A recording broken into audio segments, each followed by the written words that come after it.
Belum lagi soal perwujudan sosok hantu yang dimunculkan di film ini ala kadarnya. Tipikal modelan hantu-hantu yang dipakai di produksi film-film horor lokal sekelas sinetron. Tolong jangan cerita.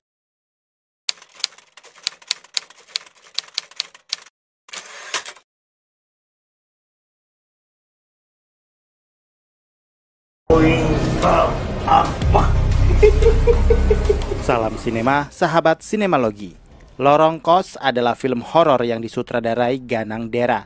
Film ini dibintangi Zilly Larasati, Nadira Hill, Ence Bagus, Gibran Martin, Amel Alfi, Yati Surahman, Lucky Moniaga, Ali Obo, dan lain-lain. Sebuah kos-kosan murah di tengah kota menjadi pilihan Tika yang diperankan Larasati Zilly karena dia mengalami masalah keuangan. Kos bekas Los Mentua ini gak banyak penghuni. Belum seminggu tinggal di sana, salah satu penghuni kos bernama Tania ditemukan tewas gantung diri secara misterius. Semenjak kejadian itu, berbagai kejadian ganjil dan menakutkan mulai meneror hampir semua penghuni kos. Suara-suara aneh, penampakan-penampakan, hingga menghantui lewat mimpi. Tika perlahan menyadari ada sesuatu yang disembunyikan di balik dinding kos. Sebuah rahasia kelam yang berkaitan dengan kematian Tania. Saat satu persatu penghuni mulai kehilangan kendali bahkan nyawa, Tika harus memilih kabur atau menghadapi kebenaran yang jauh lebih menyeramkan dari yang pernah ia bayangkan. Semua penghuni kos dikejar waktu untuk bisa memecahkan misteri di balik semua teror yang terjadi, karena bisa jadi mereka akan menjadi korban berikut. Kalian bisa membantu kami dengan klik tombol Super Thanks di bawah video. Kami akan sangat berterima kasih atas berapapun nominal saweran yang kami terima.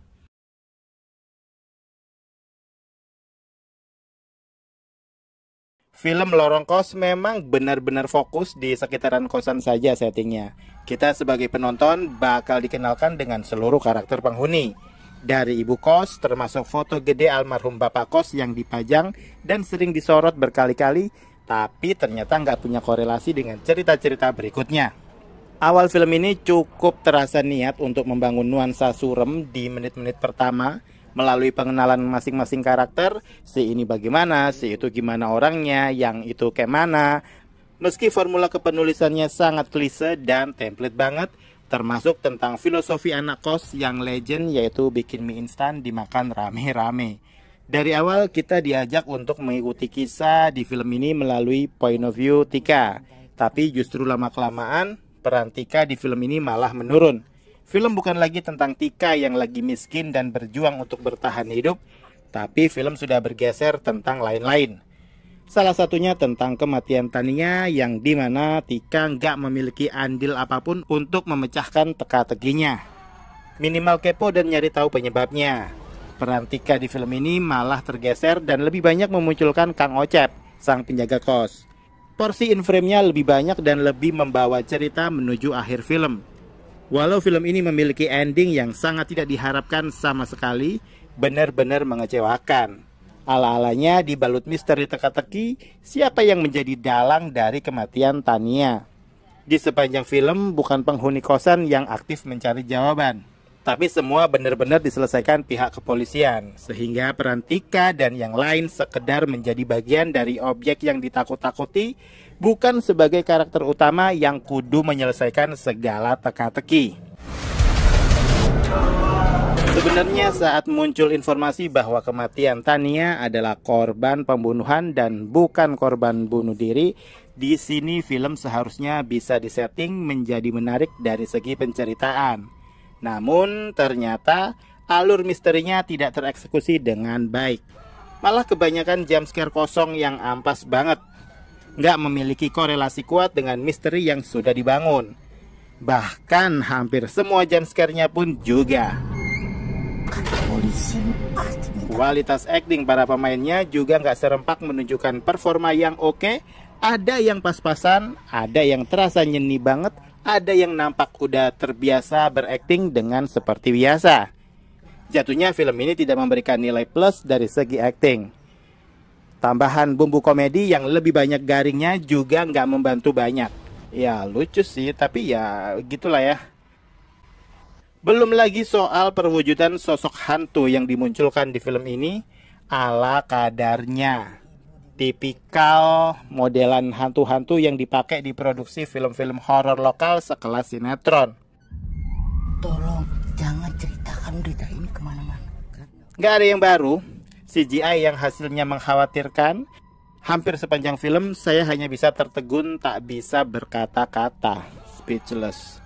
Seandainya film ini punya fokus cerita yang jelas, nggak bulet kesana kemari, mungkin kita sebagai penonton tidak akan kesulitan untuk memberi empati kepada karakter yang membutuhkan. Sayangnya karena nggak ada tokoh satupun yang merasa dirugikan di sepanjang cerita, maka perhatian kita kepada masing-masing karakter menjadi acuh tak acuh. Konfliknya kurang agresif, sehingga kesannya film mencoba main aman. Menurut saya sepanjang film scoringnya baik-baik saja, nggak mengganggu, nggak ngotor-ngotorin frame. Untuk sinematografinya tidak ada sesuatu yang istimewa, masih sangat standar. Bahkan untuk sebuah ending yang harusnya memiliki konklusi, kesimpulan di film ini malah penonton seakan dibiarkan goblok untuk mencermati dengan apa yang sebenarnya terjadi. Seakan menyuguhkan plot twist, tapi benar-benar terasa nggak efektif sama sekali. Oh ya, saya masih agak kebingungan juga sih antara judul dan jalan cerita film. Definisi lorong kos menurut saya ya sebuah jalan penghubung yang menghubungkan titik A dan titik B di antara kamar-kamar kos di kanan kiri. Sementara di film, lorong yang dimaksudkan di film ini tidak terekspos dengan maksimal. Bahkan eksistensinya tidak menonjol. Apalagi di ujung lorong terpampang foto mendiang sang bapak kos, harusnya bisa dimaksimalkan lagi. Kenapa ada foto yang dipajang di situ? Apa alasannya? Kok malah berhenti nggak dilanjutkan lagi petunjuk-petunjuk itu? Pada akhirnya, sebagai mantan anak kos, saya merasa film ini masih bisa menampilkan the real sudut kos-kosan dengan lumayan begitu alami. Hanya saja, ketika film bergulir, cerita menjadi rancu dan nggak menggigit sama sekali. Kos-kosan berhantunya masih kurang menyeramkan menurut saya. Karena nggak ada yang lebih menyeramkan selain tanggal tua yang dekat-dekat dengan waktunya bayar uang kos. Demikianlah video reaksi dari film Lorong Kos yang tayang di bioskop. Silahkan like, komen, dan subscribe kanal ini. Cek juga akun-akun media sosial Sinemalogi. Dan jangan lupa bersinema dahulu, berbahagia kemudian.